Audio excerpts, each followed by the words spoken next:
일이 되고 부활주일이 지나고 나면 성령 강림하시기까지의 그 50일 동안의 기간을 부활절, 부활의 계절이라고 이렇게 이름하면서 지내곤 합니다. 영어로는 이 부활의 계절을 이스터 타이드라고 하는데, 이스터, 이 부활절이라는 말과 그 다음에 조수라고 하는 의미, 조수 간만 뭐 이런 말 많이 하잖아요. 물이 들어왔다가 나갔다가 하는 것을 타이드라고 하는데, 이 타이드라고 하는 말이 합쳐져서 이스터 타이드 이렇게 이야기를 합니다. 다시 말해서 이 기간 동안은 부활의 생명이 물결처럼 계속 밀려 들어오는 절기다, 이런 의미를 가지고 있습니다. 그래서 이 이스터 타이드는 부활절로부터 성령 강림이 하시기까지 50일 동안의 기간인데, 그 중에서도 특별히 부활절이 지나고 오늘 처음 이렇게 맞는 주일을 가리켜서 영어로는 로우 선데이라고 합니다. 그 말의 의미는 낮은 일요일, 저조한 일요일, 가라앉은 일요일, 침울한 일요일, 이런 의미를 가지고 로우 선데이라고 하는데, 보통 부활주일 하면, 제가 그 전에 이제 흑인교회를 빌려서 다른 지역에서 목회할 때 이제 예배를 드리곤 했었는데, 흑인들은 보니까 부활절이 되면 모자부터 시작해가지고 모든 걸 새로 싹 바꿔요. 그래서 모자도 새로 사고, 옷도 새로 다 맞춰서 새 옷을 입고, 구두도 바꾸고, 심지어 핸드백까지 다 바꿉니다.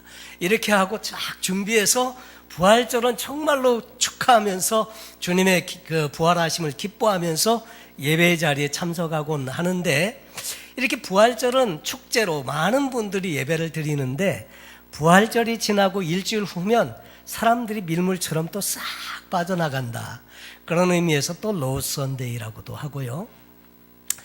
또 한편으로는 부활절을 지내고 난 그 다음 주는 사실 예수님께서 도마에게 나타나신 날입니다. 첫날 부활절을 맞이하면서 예수님께서 부활하시고 제자들에게 보이셨는데, 그때에는 도마가 없었습니다. 근데 이 도마는 말하기를, 내 손가락으로 만져보고 내가 눈으로 확인하기 전까지는 내가 예수님의 부활 믿을 수 없다 그랬는데, 예수님께서 일주일 후에 이 도마에게 나타나셔서 한번 손을 내밀어서 못자국 난 이 손을 만져보고, 창자국 난 옆구리를 한번 만져보고, 그리고 믿음 없는 자가 되지 말고 믿음 있는 자가 되라고 예수님께서 권면하셨던 그날이 바로 오늘입니다.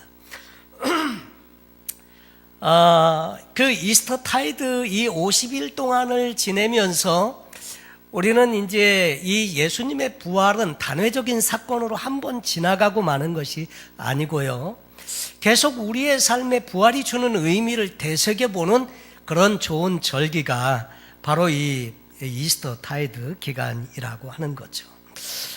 그런데 참 보면, 성경에 보면 하나님의 놀라운 역사가 있은 다음에 희한하게도 많은 사람들이 그 시기가 금방 지나가 버리면 그 사실을 잊어버리고 믿음 없이, 신앙 없이 이렇게 살게 되는 희한한 일들이 가끔씩 등장을 하곤 합니다. 그래서 예수님 모세를 통해서 사실 하나님은 이스라엘 백성들에게 놀라운 이적을 보여주시고 출애굽의 역사를 경험하게 하십니다. 근데 출애굽했는데 이제 그들이 막다른 곳에 다다랐는데, 그곳이 뭐냐면 앞에는 홍해바다이고 뒤에는 애굽의 군대가 쫓아왔는데 문제는 갈 곳이 없다는 거죠. 다시 이제 출애굽을 했는데 애굽에 다시 끌려가야 하는 형편에 처하게 되었을 때 백성들이 막 절박하게 기도하고 부르짖게 될 때에 하나님은 모세를 통해서 지팡이를 앞으로 내밀게 하시고, 그리고 바람을 불게 하셔서 그 홍해물을 완전히 갈라버리십니다. 이런 일은 전에도 없었고 후에도 없었던 일인데, 그 기적을 보면서 경험하면서 이스라엘 백성들은 홍해를 건넜습니다. 그리고 나서 그 놀라우신 하나님의 은혜를 기뻐하고 정말 감사해하면서 미리암은 소고를 치고 춤을 추면서 이 하나님을 찬송하고 이스라엘 백성들 역시 정말 기뻐했습니다. 근데 이것이 불과 사흘을 못 가더라 하는 거죠. 마실 물이 없다 보니까 그렇게 찬송하고 감사하고 했었는데 금방 원망과 불평이 또 나오더라 하는 거죠. 그리고 그 성경을 또 보면 이제 갈멜산 정상에서 엘리야가 그 바알 선지자 450명과 그 아스타롯 신을 섬기는 그 종교 지도자들과 더불어서 이제 그 믿음의 대결을 벌이는데 목숨을 걸고 믿음의 대결을 벌이는 거죠. 어느 신이 참 신이냐? 얼마나 사람들이 하나님을 떠나 있으면요, 하나님이 그들을 구원해내시는 하나님인지조차도 잊어버리고 바알과 아세라를 섬기는 신에 빠져 있으니까 이제 엘리야는 그 살아있는 신이 누구인지를 가리기 위해서 생명을 걸고 믿음의 대결을 벌입니다. 거기에서 정말 하나님께서 마른 한역의 하늘에서 날벼락이 내려서 불로써 응답하게 하심으로 말미암아 하나님이 살아계심을 보여주셨습니다.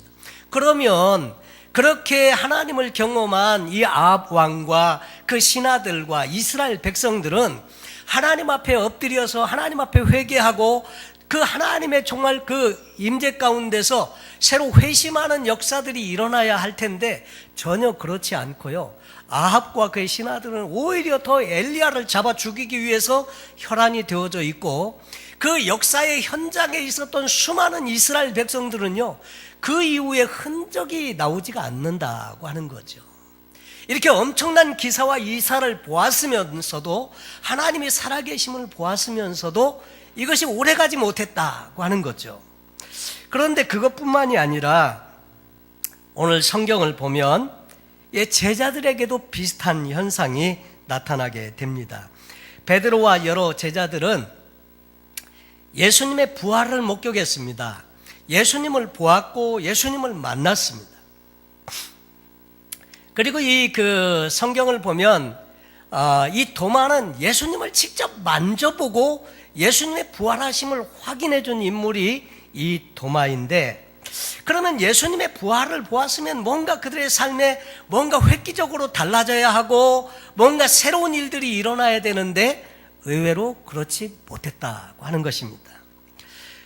그래서 그 부활하신 예수님을 몇 차례 만난 이 제자들이 그 침통함 속에, 예수님은 부활은 하셨는데 예전과는 좀 다르세요.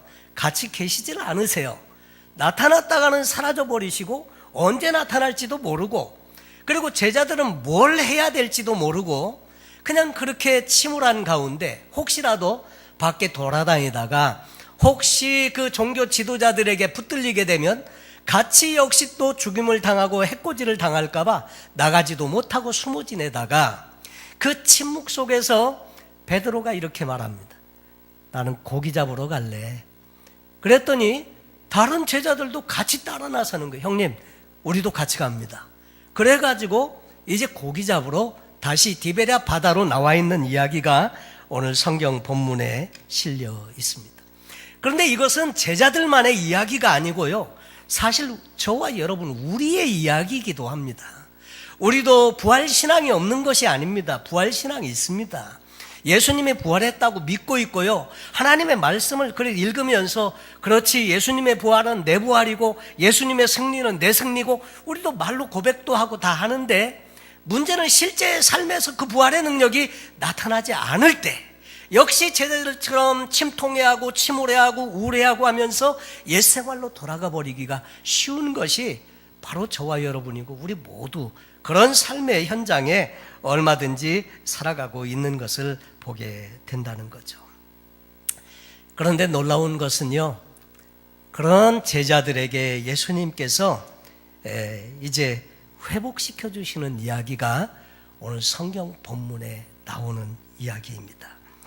그러면서 진정한 부활의 의미를 깨닫고 그리고 난 이후에 제자들은 실패자의 모습에서 다시금 새롭게 회복되어지고 쓰임받는 인생으로 준비되게 되는데, 그래서 제자들은 어떻게 이 신앙이 회복되었는지, 그 후의 삶은 어떻게 달라졌으며 어떻게 쓰임받게 되었는지에 대해서 우리가 살펴보며 은혜를 나누고 싶습니다. 첫째로 부활하신 예수님께서 하신 일은 다른 일은 아무것도 하지 아니하시고요, 오직 한 가지 일만 하시는데, 그것은 뭐냐면 이렇게 아주 옛 생활로 돌아가 버리고 믿음도 식어 있고 신앙도 식어 있는 이 제자들을 찾아가셔서 회복시켜 주시는 일을 하십니다. 여러분, 성경을 보면 예수님이 제자들을 찾아가셨습니다. 이것이 복음입니다. 다른 종교는 사람들이 그 신을 찾아가는데, 기독교는 그 하나님이신 그분이 직접 우리를 찾아오신다는 것, 이것이 얼마나 큰 은혜이고 축복인지 모릅니다. 요한복음 20장을 보면 부활 후에 이제 제자들에게 나타나신 일을 기록해주고 있습니다. 처음 그때는 도마가 없었는데, 이 도마는 그래서 2000년 동안 그 호칭에 하나 따라붙는 것이 있었습니다. 의심했다. 그래서 그 의심 많은 도마, 의심하는 도마, 이런 불명예스러운 호칭을 갖게 되었습니다. 도마는 말하기를 예수님의 손바닥에 나와 있는 그 못자국, 또 창에 찔린 이 창자국을, 이 허리에 있는 창자국을 확인해 보기 전에는 난 부활을 믿을 수 없다, 이렇게 말을 하였는데, 그 예수님께서는 이제 그 제자들을 찾아오시면서 직접 이 몸을 보여주십니다.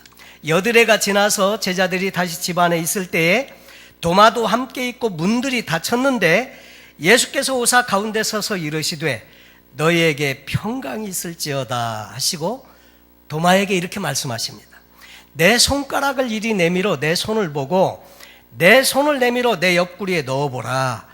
그리하여 믿음 없는 자가 되지 말고 믿는 자가 되라. 도마가 대답하여 이르되 나의 주님이시여 나의 하나님이십니다. 예수님께서 그 도마를 향해서 이렇게 말씀을 하시죠. 너는 나를 본고로 믿느냐? 보지 못하고 믿는 자들은 복되도다 하시니라 그랬습니다. 그래서 그 내용이 있고 난 다음에, 그래서 21장 1절 처음에 시작하면서 뭐라고 시작하느냐면 그 후에 그 사건이 있고 나서 일주일 후에, 아니면 조금 더 시간이 지난 후에 예수님께서 디베레아 호수에서 또 제자들에게 자기를 나타내셨으니 나타내신 일은 이러하니라. 그래서 세 번째로 제자들에게 나타나시게 되는데, 시몬 베드로와 디두모라 하는 도마와 갈릴리 가나 사람 나다나엘과 세베대의 아들들과 또 다른 제자 둘이 함께 있더니, 시몬 베드로가 나는 물고기 잡으러 가노라 하니 그들이 우리도 함께 가겠다고 하고 나가서 배에 올랐으나 그날 밤에 아무것도 잡지 못하였더라. 그래서 이 제자들 옛생활로 돌아갔는데, 사실 예수님의 제자들은요, 예수님과 함께 생활하고 함께 다니면서 많은 일들을 경험했습니다. 그들은 예수님의 그 놀라운 이적을 보았는데, 장님이 눈을 뜨는 것도 보았고요, 귀가 들리지 않는 분이 귀가 들리는 것도 보았고요, 문둥병자가 낫는 것도 보았고요, 말씀으로 바람과 바다를 잔잔케 하는 것도 보았고요, 그리고 심지어 죽은 사람까지 살리는 것도 보았고요, 오병이어의 기적을 통해서 5,000명이나 먹이시고 12광줄이나 남기는 그런 일도 보았습니다. 그렇게 많은 또 말씀들도 들었고 하는데, 예수님이 빠져버리고 나니까 그들은 아무것도 아니었습니다.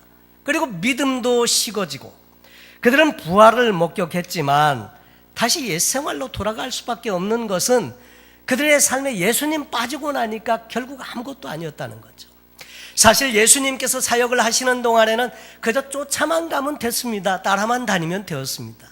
예수님이 가시는 곳마다 많은 기사와 표적이 있었고요, 그래서 많은 사람들로부터 환영을 받았고, 또 예수님 때문에 늘 분주하고 바쁜 나날을 보내기도 했고 그랬는데 지금은 아무도 찾아오는 사람도 없고 갈 곳도 없고 뭘 해야 될지도 모르고 그런 상태에 있는 제자들을 예수님께서 친히 찾아오셨다고 하는 것입니다.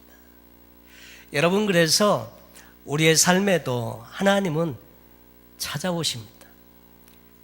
우리가 낙심하고 절망하고 비통해하고 우울해하고 있을 때 하나님은 우리를 찾아오십니다. 찾아오셔서 우리를 회복시켜 주시기를 원하십니다. 이것이 오늘 저와 여러분에게 복된 소식인 거죠. 그분의 은혜를 기다리고 사모하면요 찾아오십니다. 그래서 만나주시고 회복의 은혜를 베풀어 주시는 것입니다. 그날 아침에도 정말 제자들은 허탈한 마음에 그물을 던져서 밤새 고기를 잡았는데 그 역시 그날도 빈 그물입니다. 베드로가 처음 예수님을 만날 때 그날도 역시 베드로는 빈 그물이었는데 지금도 빈 그물입니다. 그래서 찾아오셔서 회복을 시키시는데 두 번째로 찾아오신 주님께서는 제자들을 회복시켜 주시는데 세 가지를 회복시켜 주십니다. 첫째, 그들의 믿음을 회복시켜 주십니다. 제자들이 이렇게 빈 그물일 때 예수님께서 이렇게 물어보셨습니다. 너에게 고기가 있느냐? 대답하되 없나이다. 이르시되 그물을 배 오른편에 던지라. 그리하면 잡으리라 하시니 이에 던졌더니 물고기가 많아 그물을 들 수 없더라. 여러분, 제자들은 그분이 예수님인지를 몰랐습니다. 그랬는데 저 무태에 계신 분이 그 고기를 잡고 있는 저 배 타고 물가에서 고기를 잡고 있는 그 제자들을 향해서 배 오른편에 그물을 던져 고기를 잡으라. 던졌더니 엄청나게 많이 잡혔어요. 큰 물고기가 153마리입니다. 여러분, 옛날에 이 당시에 베드로가 고기 잡을 때는 투망입니다. 그물을 던져서 고기를 잡는데 던져서 그물을 잡는데 그렇게 많은 고기 잡는 거 흔치 않은 일입니다. 근데 오른쪽에 던져라. 그래서 던졌는데 역시 엄청나게 잡았거든요. 여러분, 예수님은 부활하신 이후에도 능력이 전과 다름이 없으십니다. 똑같으세요. 그냥 그 뭇에서 고기 잡고 있는 그 제자들을 향해서 오른편에 던져라. 배에 같이 타고 있는 것도 아니세요. 그런데도 오른편에 던져라. 던졌더니 엄청나게 많이 잡혔다. 그것은 예수님의 능력은 지금도 동일하시다고 하는 것을 제자들에게 보여주시는 것입니다. 그러면서 제자들에게 그 예수 그리스도에 대한 믿음을 다시 상기시켜주고 있는 부분이라고 저는 그렇게 성경을 봅니다. 제자들은 이 일로 말미암아 예수님인 것을 알게 되었고 그리고 예수님 앞에 다시 나올 수 있게 되었습니다. 모나미 볼펜 153이라는 것이 있습니다. 원래 그 모나미 볼펜을 만드신 분은 송삼석 씨라고 하는 분이셨는데 이분이 이제 사업을 시작하면서 옛날에 모나미 물감, 그 다음에 왕자 파스, 아마 옛날에 이렇게 학교 다니셨던 분은 다 기억나실 겁니다. 우리 사생대회 같은 데 나가면 꼭 그거 있어야 등수 안에 드는 것처럼 다 그거 이렇게 많이 이렇게 선호하고 그랬었죠.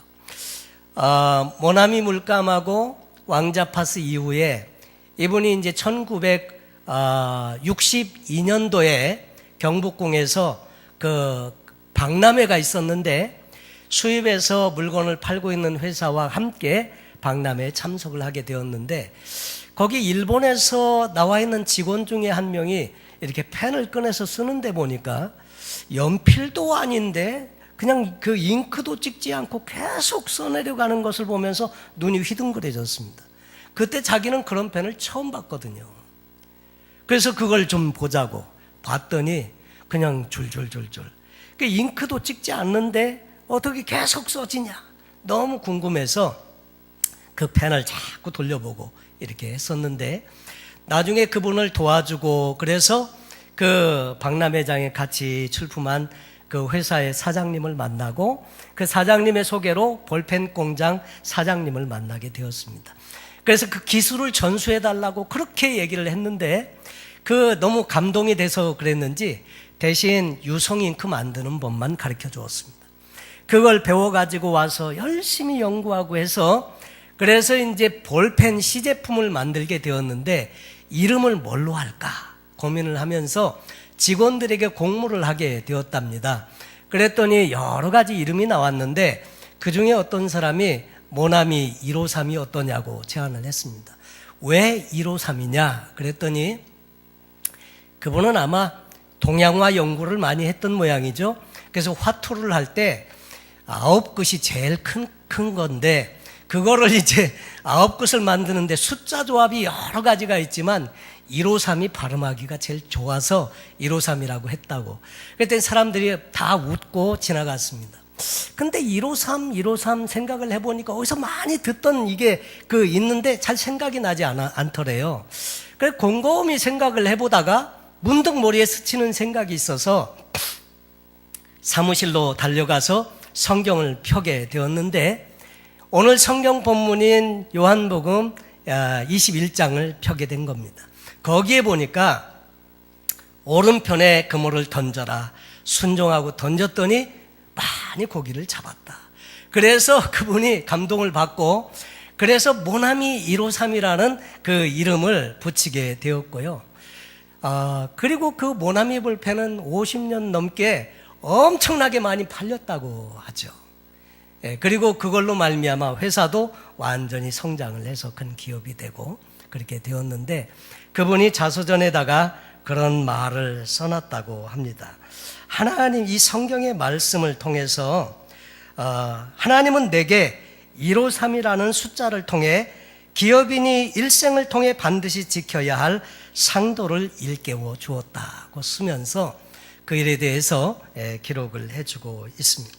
어쨌거나 예수님의 제자들은 그 일로 말미암아 예수님을 다시 보게 부활하신 예수님은 그 과거나 지금이나 변함이 없으시고 능력의 주님이시고 그분은 여전히 그들에게 부활을 통해서 증거해 주신 대로 하나님의 아들이시고 하나님이시고 믿을 만한 그런 능력의 주님이신 것을 다시 한번 그들은 생각하게 되면서 믿음의 회복을 갖게 됩니다.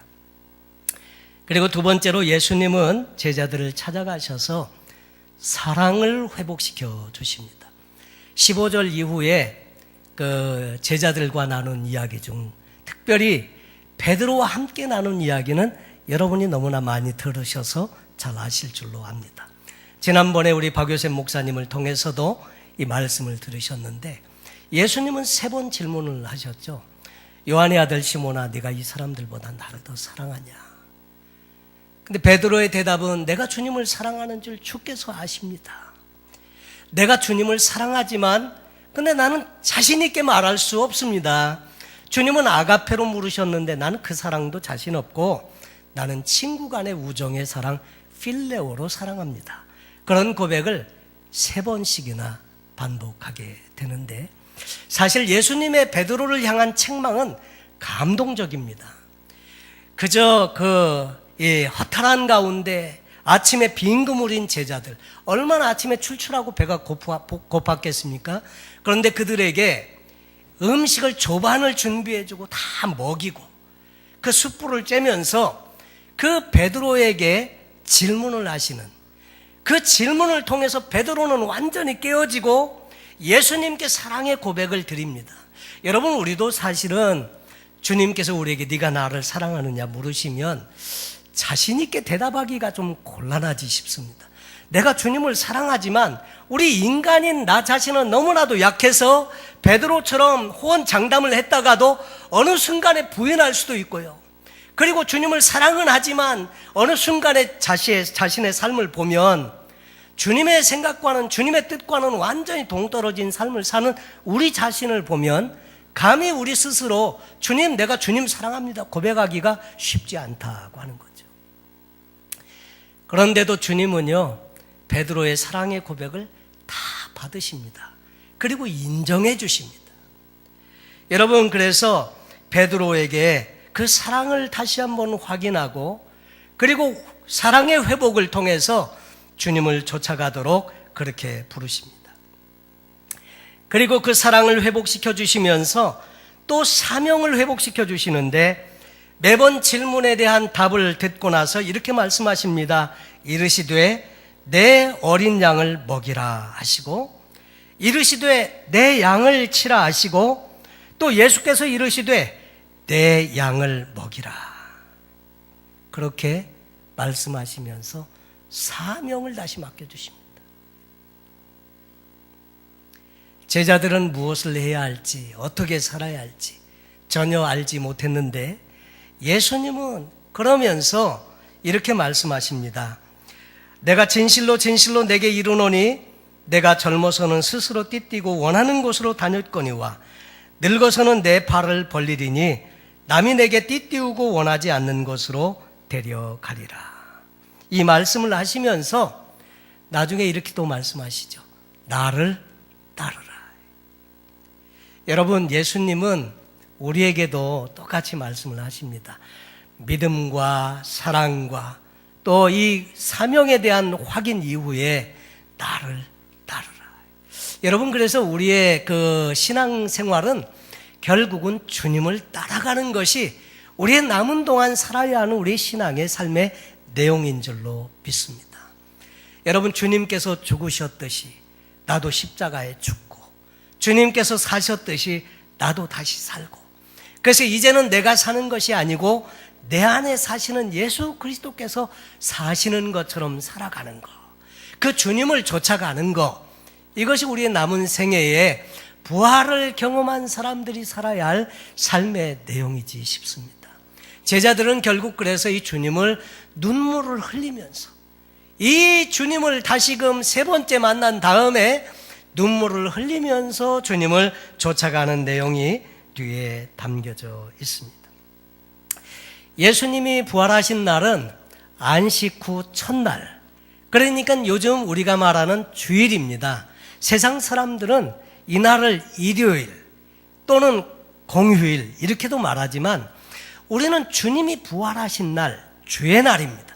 그래서 제자들이 성경에 보니까 안식 후 첫날, 예수님께서 부활하신 날, 제자들이 계속해서 모임을 가지면서 이 날이 결국은 제자들이 주님을 예배하는 날로 이 날을 삼게 되었고, 그것이 계속해서 전해져 내려오면서 오늘 우리가 이 주의 날을 맞으면서 주님의 부활하심을 매 주일마다 사실은 기념하는 것이죠.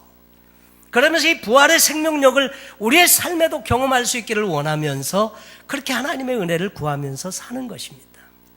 사실 우리도 돌아보면 믿음 안에 서 있는 것 같은데 어느 한순간에 보면 무너져 있고, 또 어느 한순간에 보면 엉뚱한 데가 있고, 어느 한순간에 보면 우리 자신이 낙담하고 좌절해 있는 우리 자신의 모습들을 자주자주 보게 되는데, 이 이스터 타이드, 그 부활의 계절이 있는 이 기간을 통해서 밀물처럼 계속해서 밀려오는 이 주님의 부활의 의미, 이 부활의 능력, 이 부활의 그 주님을 기억하면서 다시금 우리의 신앙을 주님의 부활의 생명력을 공급받으면서 추스리고 다시 세워가고 이 주님을 다시 우리의 삶에 모셔가면서 승리의 삶을 살기로 결심하고 기도하고 다시 그렇게 일어나서 하나님의 은혜를 구하는 그런 것들이 이 주일마다 매번 반복되고 있다고 하는 거죠. 여러분, 가끔 우리의 삶에는 안타까움이 있습니다. 말씀대로 살고 싶고 주님께서 막 부활하시고 승리하신 것처럼 우리도 승리하면서 살고 싶은데 어떤 때는 잘 안 되지 않습니까? 그래서 낙담하고 그럴 때도 많지만 여러분 기억하십시오. 주님은 한 번 부활하신 것으로 끝나지 않으셨고요, 지금도 부활해서 살아계시면서 하나님 보좌 우편에서 이 부활의 생명력을 가지고 우리가 살기를 위해서 충부하고 계시더라 하는 거죠. 여러분, 그래서 그 주님은 우리를 오늘도 찾아오시는 줄로 믿습니다. 그리고 회복시켜 주시는 은혜를 우리에게 베풀어 주시는데, 믿음이 회복되게 하시고 주님에 대한 우리의 사랑이 회복되게 하시고 그리고 정말 사명에 있어서도 다시 회복시켜 주셔서 주님을 따라갈 수 있도록 그렇게 초청하고 계신다고 하는 것이죠. 사랑하는 여러분, 다시 우리 모두가 회복되고 이 부활의 신앙을 가지고 주님을 쫓아갈 수 있으면 좋겠습니다. 주님은 우리의 남은 생애 동안에 우리와 함께 계신다고 약속해 주십니다.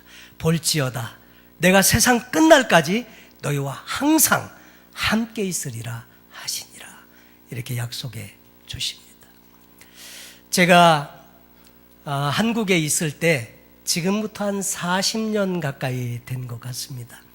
40년이나 35년 됐는데, 제가 다니던 교회에 버스를 운전하는 집사님이 계셨습니다. 이분은 아마 당시에 그 조직 폭력 이런 데 같이 있었던 분인가 봐요. 근데 이분이 그 자기 윗사람의 죄를 다 뒤집어 쓰고 자기가 혼자 감옥으로 갔습니다. 그 가 있는 동안 가족들을 다 책임져 주고 이렇게 한다고 약속을 받았겠죠. 그리고 감옥에서 몇 년 동안 형을 살고 나왔는데 가족을 찾고 보니까 가족이 다 뿔뿔이 막, 아내는 어디 갔는지, 애들은 그냥 거지처럼 살고 있고, 그래갖고 이분이 감옥에서 나와가지고 완전히 그냥 머리가 돌아버릴 정도가 됐어요. 나는 자기의 모든 죄를 다 짊어지고 감옥 생활을 하고 나왔는데 가족을 돌아보지 않아가지고 이 가족이 그냥 정말 거지꼴이 다 돼가지고, 그래가지고 이분이요, 그 사람 찾으면 만나면 내 죽여야 되겠다 그래서 사시미 칼을 하나씩 이 품에 넣고 그리고 다녔답니다. 그리고 만나면, 찾으면 그냥 죽여버리려고. 그렇게 세월을 보내고 있다가 이분이 어느 날 교회의 권유로 부흥집회를 참석을 하셨어요. 근데 부흥집회에 참석하고 그 예수님께서 자기를 위해서 십자가에 죽으신 그 복음의 내용을 듣고 이분이 변화되게 됩니다. 그리고 칼을 품에서 끄집어내고 정말 오히려 자기가 정말 죽어야 될 죄인인데 자기 같은 죄인을 위해서 십자가에 죽으신 그 주님, 그 은혜 때문에 이제는 칼을 내려놓고 그 사람 용서하겠다고. 그리고 신앙생활을 시작을 했는데, 그때 이제 버스 이렇게 운전하시고 어딜 가든지 이렇게 가면 항상 품에서 이렇게 하모니카를 꺼내가지고 이렇게 그 당시에 많이 불려지던 복음성가 하나가 있었는데 그거를 이렇게 연주하면서 눈물을 흘리고 이랬던 모습을 기억을 합니다. 이미 너무 오래전 복음성가여서 혹시 생각나시는 분이 또 있는지 모르겠지만 우리가 같이 그 찬양을 좀 부르면서 오늘도 우리를 찾아오셔서 회복시켜 주시길 원하시는 그 주님 다시금 우리의 삶에 모시고 정말 그 부활의 생명력으로 우리도 정말 주님을 온전히 쫓아가고 부활의 능력 있는 성도의 삶을 살게 해 주옵소서. 주님 앞에 한번 기도할 수 있으면 좋겠습니다. 내가 처음 주를 만났을 때 외롭